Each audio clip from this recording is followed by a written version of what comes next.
আমার দেখা নারীদের মধ্যে অনেক মানে আইকনিক একজন নারী হচ্ছেন ববি আপু। কারণ একজন নারী হয়ে তিনি এতগুলো প্রতিষ্ঠান চালাচ্ছেন, শুধুমাত্র ক্যাফে রিও নয়, আপুর আরও বিভিন্ন প্রতিষ্ঠান আছে যেটা হচ্ছে রিও নাম দিয়ে।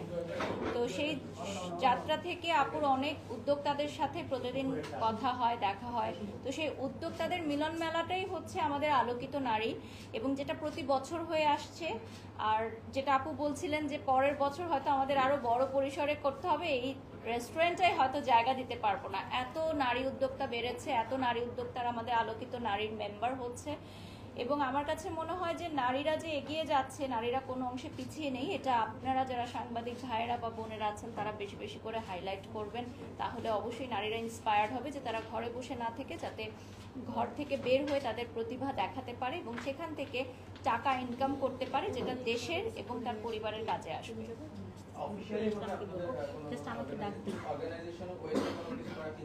ফুল আমি দিব। ডেফিনেটলি আলোকিত নারী যেহেতু প্রতি বছরই সম্মাননার আয়োজন করছে, যেটা আজকে আমরা এসেছি, এবং এখানে একজন আইকনিক সুপারস্টার বা লেডি আসেন, যেমন আজকে বিদ্যা সিনহা মিম এসেছেন, উনি কিছুক্ষণের মধ্যেই চলে আসবেন। প্রতি বছরই এরকম কাউকে রাখার চেষ্টা করেন। ঠিক এরকম প্রমোশনাল সেক্টর থেকে অনেক ব্র্যান্ড প্রমোটার্স, ইনফ্লুয়েন্সারদের রাখার চেষ্টা করেন আপু। আজকে আমাদের সাথে গৌতম শাহ দাদাও আছেন, উনি আমাদের এখানে নতুন যুক্ত হয়েছেন, আজকে ফার্স্ট টাইম দাদা এসেছেন। যেহেতু দাদা হচ্ছে নারীদেরকে নিয়ে কাজ করেন, নারী উদ্যোক্তাদের পাশাপাশি নারী তারকাদের নিয়ে কাজ করেন। সো ডেফিনেটলি আমরা মনে করেছি যে দাদা যদি আজকের আয়োজনে থাকে তাহলে অনেক উদ্যোক্তারা হয়তো দাদার মাধ্যমে তাদের বিজনেসটাকে আরো প্রচার প্রসার করতে পারবে। তো এই জন্যই আজকের আয়োজনটা। এবং এই তো দাদার কাছে যদি একটু জানতে চাই, দাদা আপনার একটা একটু দিল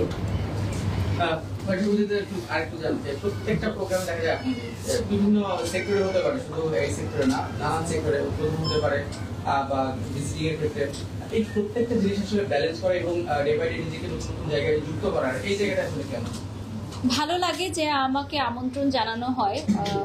সাধারণত যাকে মানুষ ভালোবাসে, পছন্দ করে, যার দর্শক গ্রহণযোগ্যতা বেশি, তাকেই মানুষ প্রোগ্রামগুলোতে আনতে চায় বা দেখতে চায়।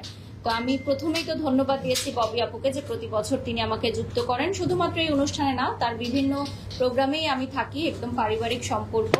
এবং আপুকে দেখে অনেক মেয়েরা ইন্সপায়ার্ড হয়, ঠিক তেমনি আমাকে দেখে অনেক ইয়াং মেয়েরা হয়তো এই প্রফেশনে আসার জন্য ইন্টারেস্ট ফিল করে।